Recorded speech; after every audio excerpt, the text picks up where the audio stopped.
ពុកម៉ែបងប្អូនមុនទិញទុយោថ្មីសូមប្រយ័ត្នចំណុចសំខាន់ទាំងនេះដែលសម្គាល់ថាទុយោមានគុណភាពទាបប្រើអំបោះតិចស្រទាប់និងក្រឡាអំបោះធំស្ដើង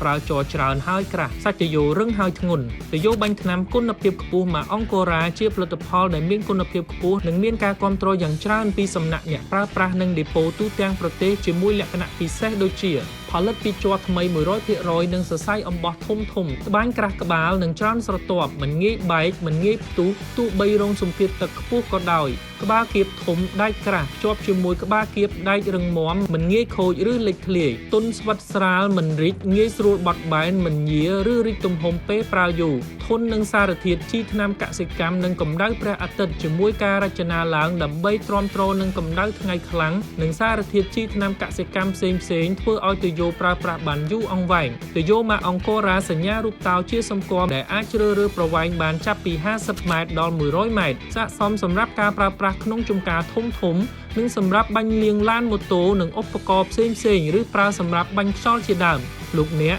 អាចតាក់ទងសម្រាប់ការបោះដុំនិងប្រើប្រាស់ផ្ទាល់តាមរយៈលេខទូរស័ព្ទឬតាមរយៈបណ្ដាញសង្គមរបស់អង្គរ Garden Tool ឬអាចរកទិញបាននៅដេប៉ូចែកចាយទូទាំងប្រទេសដែលនៅជិតលោកអ្នកបំផុតអង្គរ Garden Tool ទំនុកចិត្តគ្រប់ម៉ាកយីហោច្នៃប្រឌិតគ្រប់ផលិតផល